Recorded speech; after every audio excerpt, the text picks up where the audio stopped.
pernah berkumpul seorang pendeta. Ada pemimpin pendeta, mereka para misionaris, para pendeta-pendeta, mereka semua berkumpul.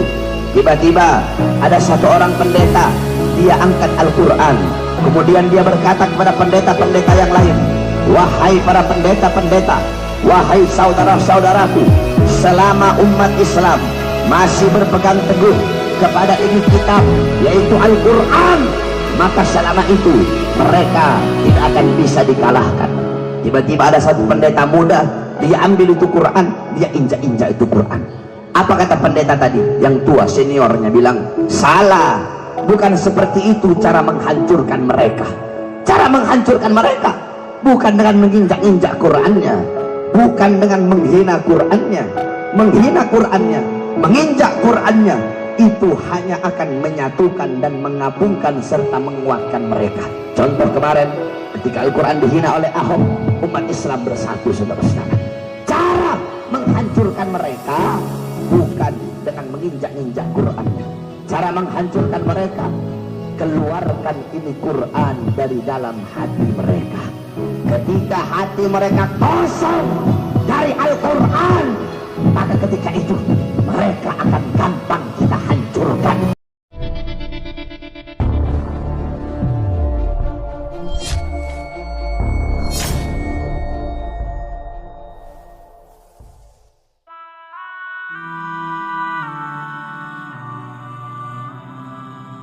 Kalau kamu zaman sekarang bangun tidur pegang HP, ulama salaf bangun tidur pegang Quran, baca Quran. Kamu mau makan megang HP, ulama salaf mau makan megang Quran. Kamu jalanmu, diammu, gerakmu pegang HP, ulama salaf jalannya, diamnya, geraknya megang Quran, baca Quran. Kamu nggak bisa tidur kalau nggak pegang HP, ulama salaf nggak bisa tidur kalau nggak baca Quran. Kamu 1 menit nggak pegang HP gelisah, 1 menit nggak pegang HP galau, ulama salaf 1 menit nggak pegang Quran, 1 menit nggak baca Quran, mereka galau. Jadi kalau kamu mau lihat bagaimana kesibukan ulama dulu dengan Al-Quran, kamu lihat aja bagaimana kesibukan kamu zaman sekarang dengan HP. Tidak pernah lepas kamu dari HP. Ulama salaf seperti itu juga, mereka tidak pernah lepas daripada Al-Quran. Bahkan anak-anak muda zaman sekarang, orang-orang dulu, santri-santri dulu, kalau ketemu ulama, kalau ketemu habaib, ketemu kiai, ya habib, ya kiai, ya ustad, arsyidna, ahdina, ustad, kiai, kasih saya petunjuk, kasih saya nasihat, kasih saya wasiat, kasih saya ilmu, minta nasihat, minta ilmu. Itu santri zaman dulu. Santri zaman sekarang, ketemu ustad, ketemu kiai, ketemu habib, nggak minta wasiat, nggak minta nasihat, nggak minta ilmu, nggak minta berkah, minta selfie, saudara-saudara. Itu murid-murid zaman sekarang, itu santri-santri zaman sekarang. Oleh karenanya, wahai para anak-anak muda, tanamkan di dalam hati kamu Al-Quran.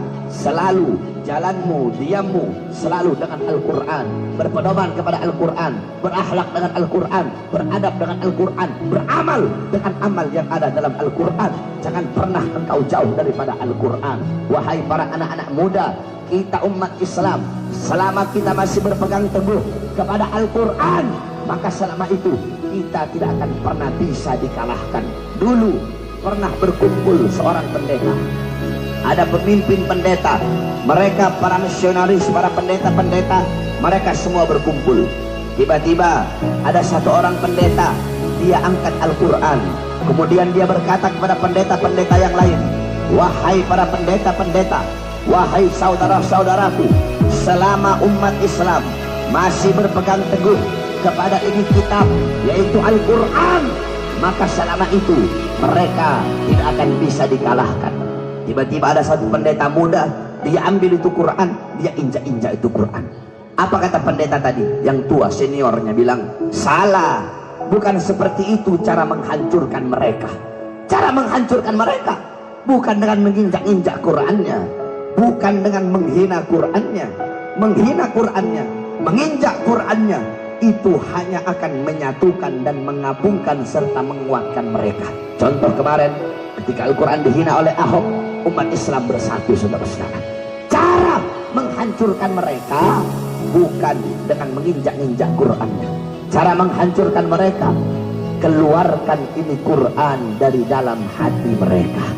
Ketika hati mereka kosong dari Al-Quran, maka ketika itu mereka akan gampang kita hancurkan. Ketika anak-anak muda mereka, hati mereka kosong dari Al-Quran, mereka sibuk dengan sepak bola, mereka sibuk dengan HP, sibuk dengan Twitter, sibuk dengan Facebook, sibuk dengan Instagram. Mereka sibuk untuk bertasabuh kepada orang-orang barat. Mereka sibuk berpakaian sebagaimana orang barat, pola pikir mengikuti barat, gaya hidup mengikuti barat. Hatinya kosong dari Quran, kosong dari Islam, kosong dari Rasulullah. Ketika hati mereka kosong dari Quran, maka ketika itu mereka akan bisa kita kalahkan. Oleh karenanya, wasiat saya terakhir kepada seluruh anak-anak muda yang hadir di sini. Alhamdulillah, Masya Allah, luar biasa. Anak-anak muda, para panitia-panitia, Asmi dan kawan-kawan, ya remaja-remaja yang ada di sini, mereka membuat acara besar seperti ini dengan penuh semangat, dengan penuh himmah. Begitu juga didukung oleh para orang tua. Insya Allah dengan adanya anak-anak muda seperti ini kampung bakal jadi kampung yang baik. Ini bangsa bakal jadi bangsa yang baik. Ini Indonesia bakal jadi Indonesia yang baik. Sebab kenapa? Syubbanul yawm rijalul ghad. Pemuda-pemuda masa kini adalah pemimpin-pemimpin di masa yang akan datang. Baik buruknya bangsa, bagus rusaknya bangsa, makmur sejahteranya bangsa ke depan tergantung dari anak-anak muda. Kalau anak-anak muda baik, taat, patuh, tunduk kepada Allah, mengerti ilmu agama, duduk majelis, cinta ulama, cinta Quran, cinta Nabi, cinta Rasul, besok bangsa kita baik, Indonesia kita baik, Indonesia makmur, Indonesia sejahtera, akan mendapat pemimpin yang baik, pemimpin yang makmur, pemimpin yang sejahtera, pemimpin yang adil, dan agama akan dipegang oleh orang-orang yang baik. Tapi kalau anak-anak mudanya rusak, anak-anak mudanya bejat, anak-anak mudanya melacur, anak-anak muda narkoba, anak-anak mudanya nongkrong, anak-anak muda jauh dari Allah, jauh dari Quran, jauh dari masjid, jauh dari agama, jauh dari akhlak, jauh dari adab, besok bangsa kita akan rusak, negara kita akan rusak, Indonesia akan rusak, Indonesia akan dipegang oleh orang-orang yang rusak. Oleh karena itu, wahai para pemuda-pemudi Islam, saya wasiatkan kepada kamu semua, jangan pernah engkau berhenti berjuang untuk agama, berjuang untuk negara. Selalu sampaikan kebenaran kepada para pejabat-pejabat yang zalim. Afdalul jihad kalimatu haqqin wa fi riwayah kalimatu adlin inda sultanin jair. Jihad yang paling bagus, jihad yang paling baik, jihad yang paling utama adalah menyampaikan kebenaran kepada para pemimpin-pemimpin yang zalim. Wahai para pemuda-pemudi Islam, di zaman sekarang rata-rata para pejabat bisa dibeli, betul? Presiden bisa dibeli, saudara-saudara. Menteri bisa dibeli, partai-partai bisa dibeli, bahkan partai Islam bisa dibeli. Ada partai Islam lambangnya hijau tapi dalamnya merah, partai semangka, saudara-saudara. Banyak partai-partai yang bisa dibeli. Banyak orang-orang yang mengkhianati bangsa, mengkhianati negara. Mereka jual ini bangsa kepada asing. Para pejabat-pejabat sekarang, mereka para pemimpin-pemimpin sekarang, mereka hidup enak, hidup sejahtera, mereka kenyang, mereka tidur nyenyak. Rakyat kelaparan, rakyat susah, rakyat menderita, rakyat pengangguran. Oleh karenanya, wahai para pemuda-pemudi Islam, jangan pernah berhenti untuk berjuang. Barangkali banyak pejabat-pejabat yang bisa dibeli bagi orang-orang yang ingin menghancurkan bangsa, bagi orang-orang yang ingin menghancurkan Indonesia. Para perangkat negara, para pejabat bisa mereka sogok, bisa mereka suap, bisa mereka beli. Mereka bisa mengkhianati bangsa, mengkhianati negara, dan mengkhianati Indonesia, serta mengkhianati agama.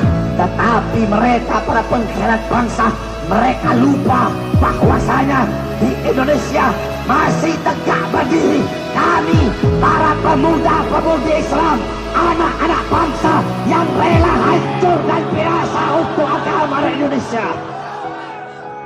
Kami tidak akan pernah bisa dibeli sampai hari kiamat. Yang hak akan kami sampaikan hak, yang batil akan kami sampaikan batil. Wahai para anak-anak muda, jangan pernah engkau takut. Tidak ada pembatas, tidak ada penghalang antara seseorang dengan kebenaran, walaupun kebenarannya dari yang orang yang lebih muda, yang lebih bodoh, yang lebih hina, yang lebih miskin. Kebenaran bagaikan matahari yang akan selalu bersinar walaupun di hadapan para orang yang buta. Oleh karenanya wahai anak-anak muda, terus sampaikan kebenaran. Katakan kepada mereka, hei kalian mau bungkam mulut kami anak-anak muda Islam. Semakin kalian bungkam mulut kami akan semakin meneriakkan kebenaran, saudara-saudara.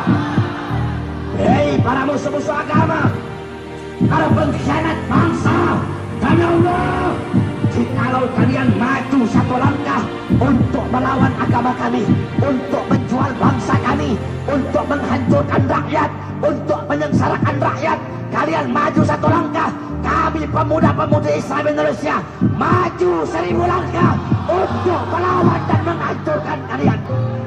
Saya tanya pemuda-pemudi yang ada di sini, siap bela Indonesia? Siap bela Indonesia?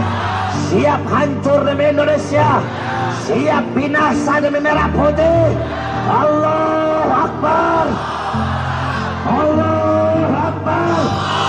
Allahu Akbar! Siap jadi muda yang baik, siap jadi anak-anak muda yang taat, siap jadi anak-anak muda yang patuh kepada Allah. Wahai anak-anak muda, kalian para anak-anak muda, kalian rela mati untuk klub-klub bola kalian. Anak-anak becek rela mati untuk Persija, anak-anak Viking rela mati untuk Persib, anak-anak bonek rela mati untuk Persebaya.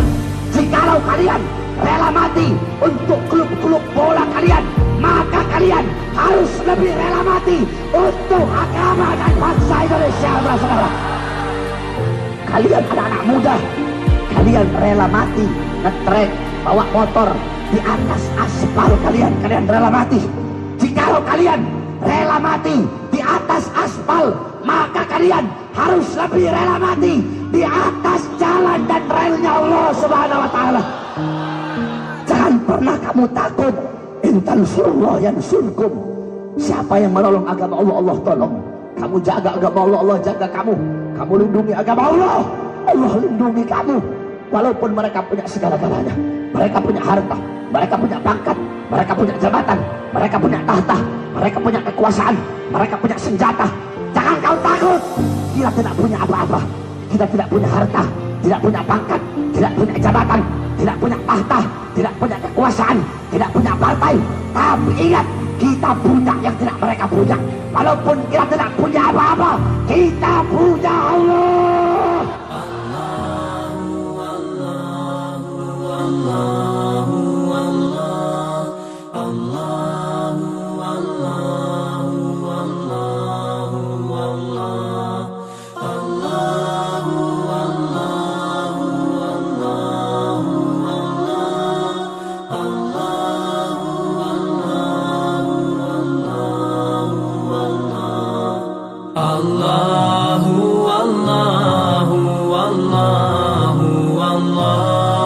Allahu